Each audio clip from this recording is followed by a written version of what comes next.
Hello class, स्वागत है आप सबका एक बार फिर से मेरे चैनल ज्ञान तत्व में। आज की वीडियो में हम डिस्कस करने वाले हैं लीनियर ट्रांसफार्मर के dot polarity of linear transformer में और आइडियल ट्रांसफार्मर में क्या होगा। हम जो है आज की वीडियो का हमारा यही मोटिव है। देखो, एक हमारे पास ये लीनियर ट्रांसफार्मर है जिसकी इस तरफ हमने वोल्टेज दी V1, इस तरफ इसकी पॉजिटिव डॉट इस ऊपर है दोनों की। इधर से करंट गई हमारी I1, इस तरफ से करंट आ रही है I2, और इसके बीच में जो मैग्नेटिक कपलिंग है वो है M। ठीक है, इस तरफ मेरी वोल्टेज है V2, ये पॉजिटिव ये नेगेटिव।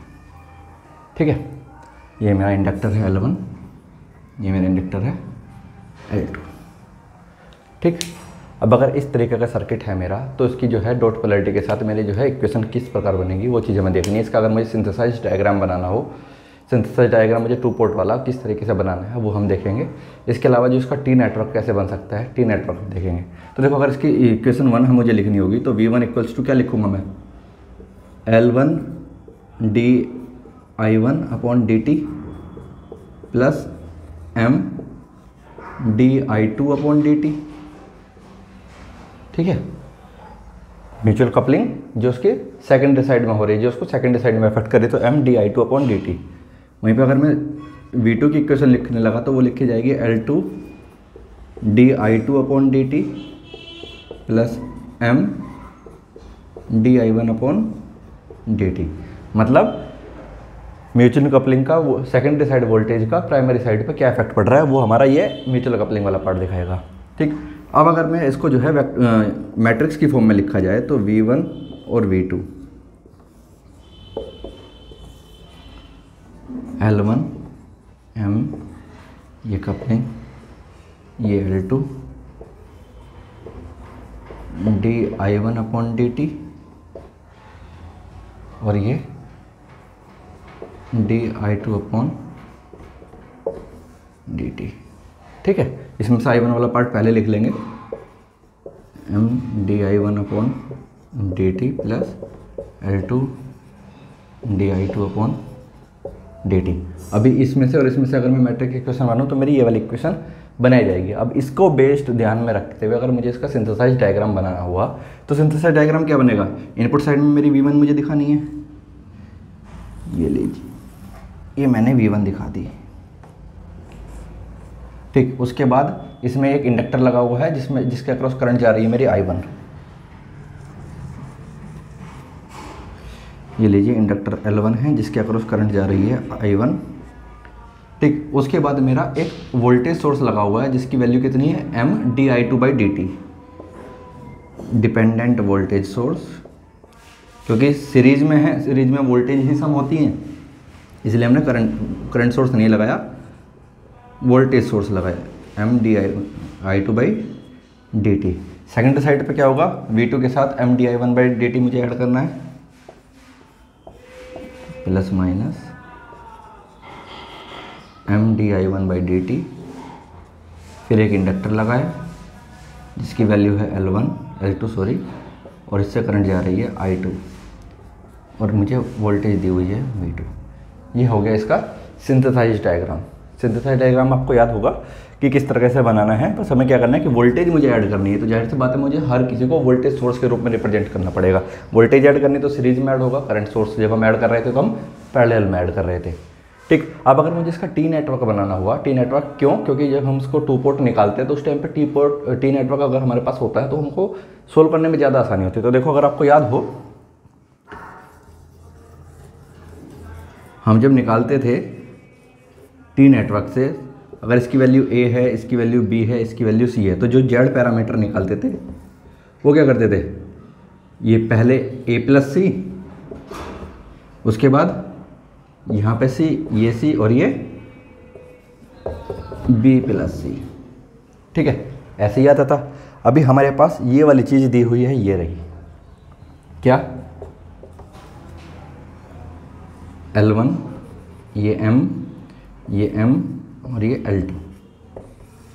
ठीक है, उसके बेसिस पे अगर मुझे A, B और C की वैल्यू रखनी पड़ी तो A की वैल्यू क्या आ जाएगी, देखो L1 में से C एक्स्ट्रा है तो मुझे क्या करना पड़ेगा, यहाँ पे इसको मैं लिख दूंगा L1 माइनस M। ठीक। C तो M है, ये तो पता ही चल रहा है, ठीक। और L2 क्या है, L2 माइनस M। अब देखो अगर आप इसमें से Z पैरामीटर निकालने लगे तो L1 minus M plus M, तो यहाँ से आ जाएगा L1, यहाँ पे क्या आएगा M, यहाँ पे M आ जाएगा, और L2 निकालना होगा तो L2 minus M plus M L2।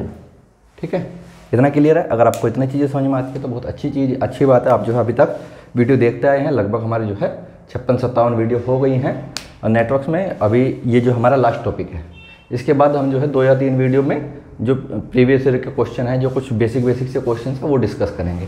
वो क्वेश्चन डिस्कस करने के बाद फिर देखेंगे हम दूसरा सब्जेक्ट कि हमारा क्या सब्जेक्ट शुरू हो जाना चाहिए। ठीक है, तो अगर आप अभी तक देखते आ रहे हैं तो बहुत बहुत कॉन्ग्रेचुलेसन्स आपको कि आपका लगभग एक सब्जेक्ट खत्म हो गया है। अगर आप इसी के रिवाइज करेंगे, इसी पे बेस्ड क्वेश्चन लगाने लगेंगे तो ये सब्जेक्ट, इतनी थ्योरी आपके लिए सफिशिएंट है। गेट लेवल के लिए भी इतनी थ्योरी सफिशिएंट, आपके SSC JEE लेवल के लिए भी, DMR से JEE के लिए भी, जितने भी आपके इंजीनियरिंग लेवल के एग्जाम हैं मैक्सिमम इतनी ही थ्योरी पूछी जाती है। ESC के थ्योरी में थोड़ा सा ज़्यादा आ जाता है, वो थ्योरी मैंने ग्राफ थ्योरी वगैरह वो नहीं कराई है, क्योंकि उसको सिर्फ ESC में ही पूछा जाता है, इसके अलावा किसी और एग्जाम में उसको पूछा नहीं गया है ग्राफ थ्योरी को। तो उस पर बेस्ड एक ही क्वेश्चन आता है, वो मैंने करा देता है, L = BN - 1 + 1। ठीक है, बाकी तो सब कुछ इतना ही है। ठीक, अब देखते हैं कि अगर अब बात की जाए कि हमारा अगर आइडियल ट्रांसफॉर्मर है, लीनियर ट्रांसफॉर्मर की जगह कौन सा आइडियल ट्रांसफॉर्मर है, तो क्या डिफरेंस बनेगा। देखो लीनियर ट्रांसफॉर्मर में और आइडियल ट्रांसफॉर्मर में क्या डिफरेंस है। तो लीनियर ट्रांसफॉर्मर हमारा सीधा 2 पोर्ट नेटवर्क है, लेकिन जो आइडियल ट्रांसफॉर्मर है, आइडियल ट्रांसफॉर्मर में आपको पता है कि करंट उसमें एंटर नहीं करती सेकेंडरी साइड में, उसमें करंट सेकेंडरी साइड में लीव करती है। ये तो पता है ना कि ट्रांसफॉर्मर में एक साइड से करंट अगर जा रही है तो दूसरी साइड से निकलेगी ना, तभी तो हमारा जो है काम करेगा ट्रांसफॉर्मर। अदरवाइज ऐसा कैसा काम करेगा कि ये दोनों तरफ से करंट जा ही रही है, निकल कहाँ से रही है, ऐसा नहीं होता। ठीक है, तो आइडियल ट्रांसफॉर्मर में और लीनियर ट्रांसफॉर्मर में हमारा यही डिफरेंस है। तो अगर मैं इसका एक सर्किट बनाऊँ तो हमारा एक आइडियल ट्रांसफॉर्मर में क्या होगा कि हमारा एक टर्न रेशो होगा जिसकी वैल्यू होगी N1/N2, मतलब कि number of turns in primary winding N1, number of turns in secondary winding N2, कि जितने भी इसमें कोयल के ऊपर टर्न लगाए गए हैं वो प्राइमरी साइड पे N1 कहलाते हैं, सेकेंडरी साइड के हम N2 बोलते हैं। ठीक है, वो कितने भी हो सकते हैं, वो डिपेंड करता है इस बात पे कि हमारा ट्रांसफॉर्मर स्टेप अप है या स्टेप डाउन है। ठीक है, तो एक बार उसको देखते हैं, इसको मैं एक बार रफ कर देता हूँ। देखो इक्वेशन पूरी सेम बनेगी, बस उसमें क्या आ जाएगा, I2 की जगह -I2 आएगा। ये सारी चीज़ पूरी तरह से सब कुछ सेम रहेगी, बस I2 की जगह -I2 आएगा, क्योंकि यहाँ पर हमने करंट की डायरेक्शन रिवर्स कर दी है। करंट की डायरेक्शन यहाँ रिवर्स हुई और उसके बाद से बाकी सब कुछ हमें जो है सेम करना है और बाकी कुछ भी अलग नहीं है। ठीक, तो देखो ट्रांसफॉर्मर में आइडियल ट्रांसफॉर्मर है, आइडियल ट्रांसफॉर्मर में इनपुट साइड का अपना कोई इंटरनल इम्पीडेंस नहीं है, सेकेंडरी साइड का भी कोई अपना इंटरनल इम्पीडेंस नहीं है, बस 2 इंडक्टेंस है L1 और L2। ठीक, अब अगर मुझे इक्वेशन लिखनी हो तो टर्न रेशो के रूप में मैं क्या लिखता हूँ, V2/V1 = A, जहाँ पे A क्या है हमारा N2/N1, ये हमारा टर्न रेशो के रूप में लिखा गया है। ठीक, वहीं पे हमारा अगर मैं करंट के फॉर्म में लिखूंगा तो क्या लिखा जाएगा, I1/I2 = A। अब क्योंकि हम पहले वाले के मुकाबले उसको अपोजिट लेके चल रहे हैं, तो 2 पोर्ट अगर हमें स्टडी करना होगा तो हम यहाँ पे माइनस लेके चलेंगे। ठीक, माइनस क्यों ले रहे हैं हमको पता है, क्योंकि हमने करंट की डायरेक्शन रिवर्स ली है। अब ट्रांसफॉर्मर एक्शन तो यही होता है कि उसमें जो हमको रिवर्स ही लेना पड़ता है। ठीक, अब अगर आपसे क्वेश्चन किया जाए, क्या क्वेश्चन किया जाए कि आपको बताना है इस नेटवर्क का ABCD parameter, Z parameter, Y parameter, H parameter, तो आप कैसे निकालेंगे। मैं लिख देता हूँ question, calculate Z, Y, ABCD, H parameter of the given circuit. अगर हमारे पास ये जो सर्किट दिया हुआ है, इस सर्किट का मुझे Z पैरामीटर निकालना है, Y पैरामीटर निकालना है, ABCD, H पैरामीटर निकालना है, तो आप किस तरीके से सोल्व करेंगे। ये क्वेश्चन एकदम डायरेक्टली 1 नंबर का आता है, गेट में बहुत बार पूछा गया है कि 1 नंबर का डायरेक्ट क्वेश्चन आ गया कि बताओ इसका Z पैरामीटर क्या बनेगा या इसका Y पैरामीटर क्या बनेगा। ठीक है, एग्जैक्ट सेम ऐसा नहीं रहेगा, उसमें चेंजेस होते रहते हैं। तो देखो अगर ये हमारे पास 2 इक्वेशन है, एक तो ये है, दूसरी इक्वेशन ये है। ठीक, पहली इक्वेशन में क्या है कि हमारी जो V2 इक्वल्स टू V1 है इक्वल्स टू A है। अब हमें जो जेड पैरामीटर की इक्वेशन है, जेड पैरामीटर की इक्वेशन आपको याद होगी कि V1 इक्वल्स टू क्या था, Z11 I1 plus Z12 I2 और V2 equals to Z21 I1 plus Z22 I2। ठीक है, ये इक्वेशन थी हमारी जेड पैरामीटर की। अब अगर इसको ध्यान में रखा जाए तो वोल्टेज की टर्म में हमारी करंट की फॉर्म नहीं बन रही है, वोल्टेज की टर्म में हमारी करंट की फॉर्म नहीं बन रही है, तो हम कह सकते हैं कि इस वाले सर्किट के लिए जेड पैरामीटर जो है पॉसिबल नहीं है। ठीक, अब अगर वाई पैरामीटर की बात की जाए तो वाई पैरामीटर की इक्वेशन क्या बन रही थी, वाई पैरामीटर की इक्वेशन थी I1 equals to Y11 V1 plus Y12 V2 और I2 equals to Y21 V1 plus Y22 V2। ठीक है, अब जब करंट की इक्वेशन की बात की जाए तो करंट वाली इक्वेशन में हमारी वोल्टेज की टर्म नहीं आ रही है, तो हम कह सकते हैं कि वाई पैरामीटर भी इससे पॉसिबल नहीं है। ठीक है, तो दो चीज़ तो हो गई कि जेड पैरामीटर और वाई पैरामीटर जो है इसके पॉसिबल नहीं है, तो हम इसको क्रॉस और इसको क्रॉस, ये दोनों तो हमारे पॉसिबल नहीं है। ठीक, तो क्या पॉसिबल है, पॉसिबल है हमारे ABCD पैरामीटर और H पैरामीटर, तो वही निकाल के बता दो भाई, तुम तो कुछ निकालने का नाम ही नहीं ले रहे हो।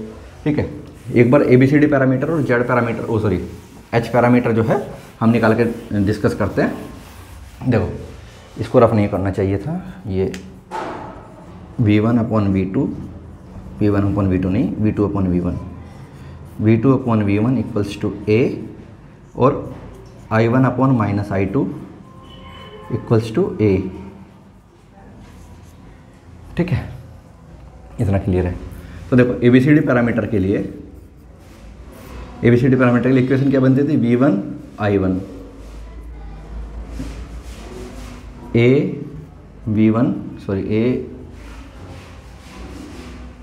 V2 minus B I2 C V2 minus D I2, ये इक्वेशन थी। ठीक, अब अगर मुझे याद है कि V2 upon V1 equals to कितना है, A है, V2 upon V1 equals to A है, तो V1 कितना आ गया, A V2। इतना क्लियर है, इक्वेशन 1। और I1 upon minus of I2 equals to कितना है, A, तो I1 इक्वल्स टू माइनस का A I2। ठीक, ये मेरा इक्वेशन 2। अब अगर मैं इसको कंपेयर करता हूँ इससे, इक्वेशन 3 और इक्वेशन 4 से, तो मेरा जो है ABCD पैरामीटर क्या निकल के आएगा। अगर मैं इसको कंपेयर करूँ तो देखो A V2 के टर्म में जो टर्म है वो मेरी A है, तो A की जगह पे क्या जाएगा, स्मॉल a, और I2 के टर्म में माइनस I2 के टर्म में जो मेरी टर्म है वो मेरी D है, तो वो क्या जाएगी मेरी यहाँ पे A, बाकी चीज़ें है ही नहीं, तो ये 0। ठीक है, तो ABCD पैरामीटर आ जाएगा मेरा कितना, कुछ गड़बड़ कर दी ना, ये 1 अपॉन A आएगा, तो ये 1 अपॉन A। ठीक है, V2 अपॉन V1, तो यहाँ से V1 इस तरफ गया तो A इस तरफ आ गया डिवाइड में।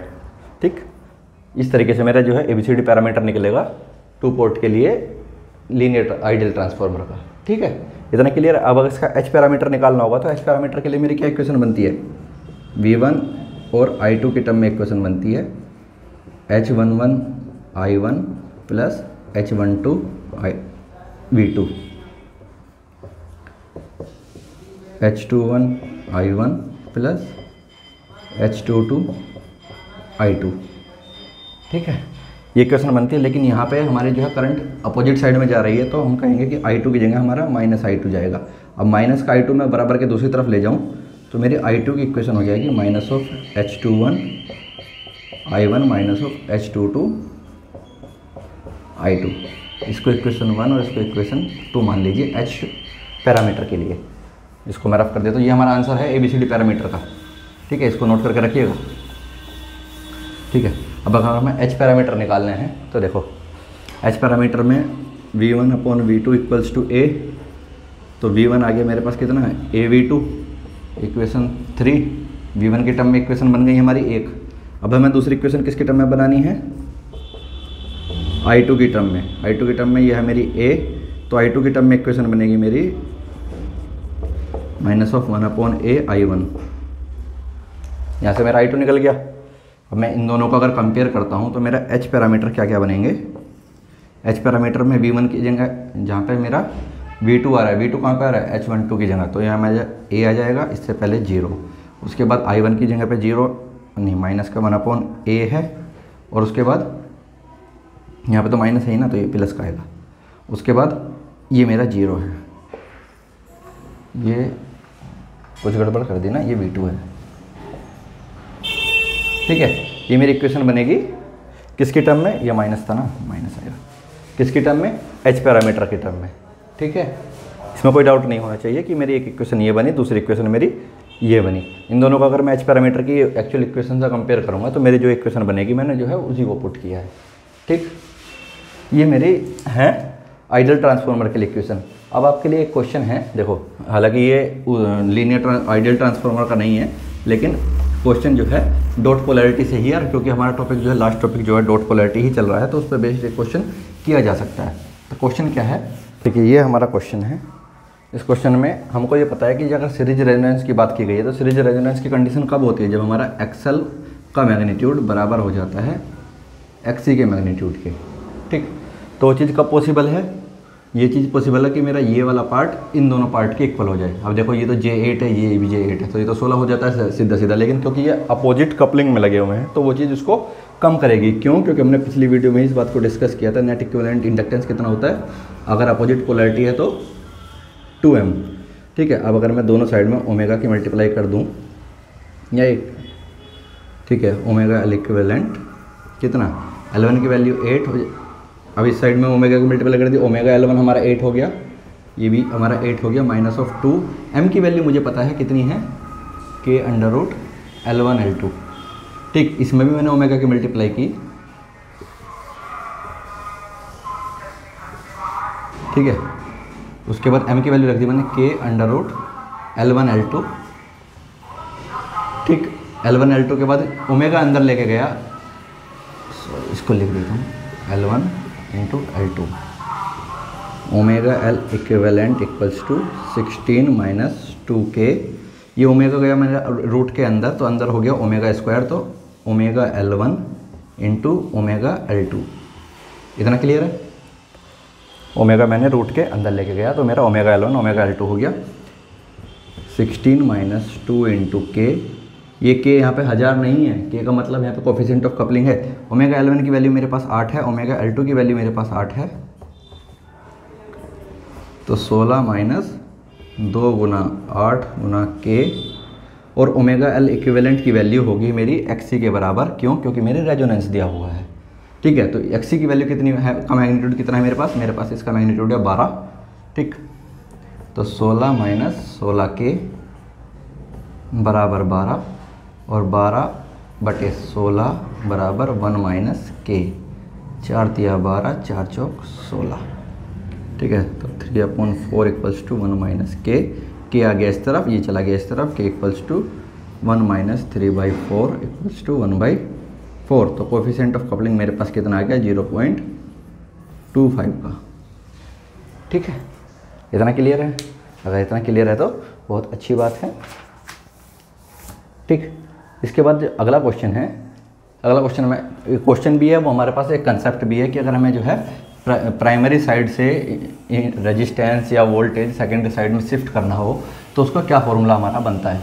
तो देखो मैं उसको जो है एक एग्जांपल के तरीके से करा रहा हूँ वो, लेकिन वो आपके लिए कॉन्सेप्ट भी है कि अगर हमारे पास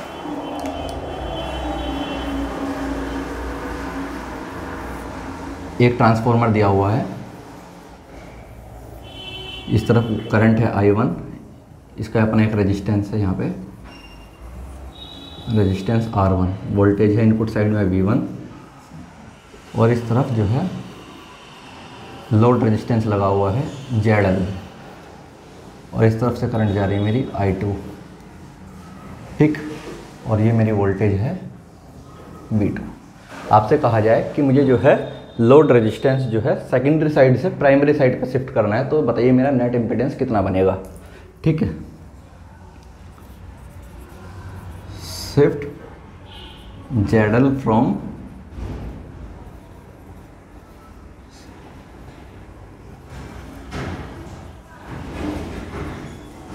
सेकेंडरी टू प्राइमरी। ठीक है, अगर मुझे सेकेंडरी से प्राइमरी की तरफ शिफ्ट करना है तो उसका एक बहुत ही सिंपल सा फॉर्मूला है। मैंने कहा कि सेकेंडरी से प्राइमरी पे आने के बाद उसकी वैल्यू जो है ZL डैश हो जाएगी।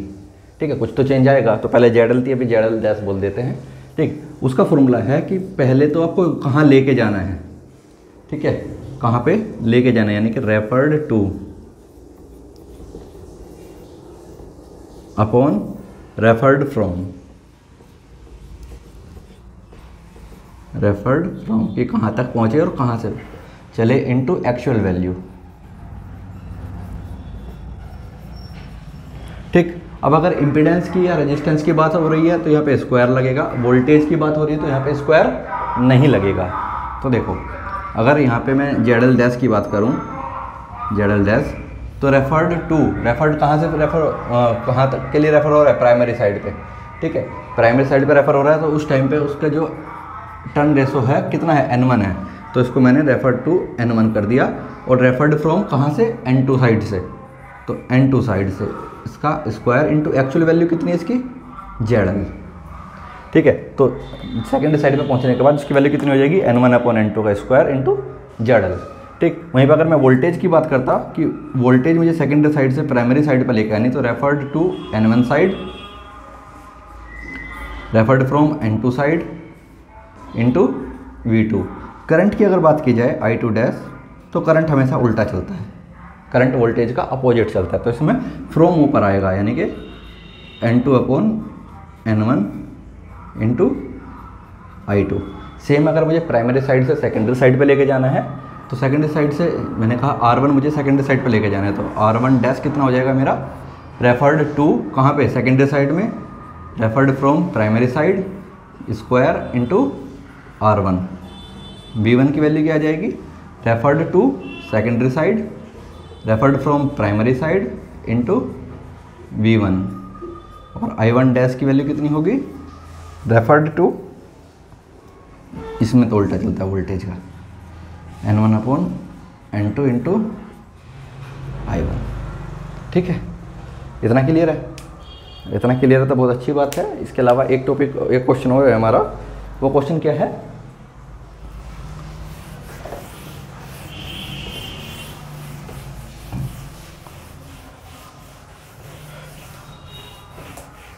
देखो क्वेश्चन है कि हमारे पास एक ट्रांसफार्मर दिया हुआ है जिसका टर्न रेशो है 1:125। एक ट्रांसफार्मर है, इसका रेशो है 1:1.25। अगर मैंने यहाँ से V1 equals to 100 volt apply की,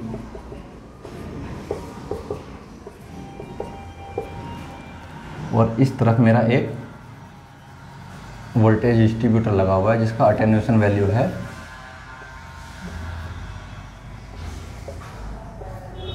80%। ठीक है, लिखा हुआ है कि फाइंड VYY, इसको V2 तो मेरा ये हो गया, इसको मैं बोल देता हूँ VX। क्वेश्चन है find VX when attenuation factor is 0.8।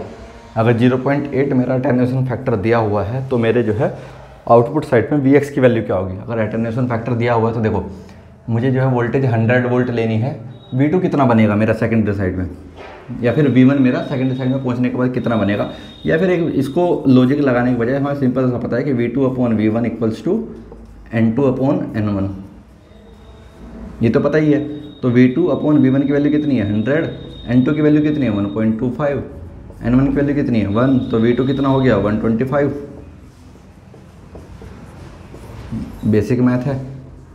ठीक, V2 हमें पता चल गया। अब अटेन्यूएशन फैक्टर जो है मतलब 125 वोल्ट अगर यहाँ पे आई तो जो आउटपुट पे मिलेगी मुझे यहाँ पे जो मिलेगी वो सिर्फ उसका 80% मिलेगी, क्योंकि अटेन्यूएशन फैक्टर मेरे पास 0.8 है। ठीक है, तो Vx equals to 0.8 of V2, 0.8 into 125 equals to 100 volt. ठीक है, तो मुझे 100 वोल्ट मिल गई आउटपुट साइड पर। लेकिन अगर क्या हो, अगर मैं इसका रिवर्स कर दूं, ठीक, क्वेश्चन में कहा जाए कि अटेन्यूएशन फैक्टर हमारे पास 0.8 है और V1 की वैल्यू आपको बतानी है, V1 की वैल्यू आपको बतानी है, और Vx मेरे पास कितना है 100 वोल्ट है। अभी मेरे पास 100 वोल्ट क्या है Vx है, तो कि मेरे आउटपुट पे मुझे वोल्टेज कितनी मिलेगी, आउटपुट पे वोल्टेज देखा जाए तो देखो Vx मेरे पास 100 वोल्ट, अगर यहाँ पे 100 वोल्ट है तो यहाँ पे वोल्टेज बढ़ेगी तो है नहीं, क्योंकि ये कोई ट्रांसफार्मर नहीं है। ठीक, यहाँ पे 100 वोल्ट है तो यहाँ पे भी 100 वोल्ट ही मुझे मिलेगी, तो V2 की वैल्यू भी कितनी रहेगी 100 वोल्ट ही रहेगी।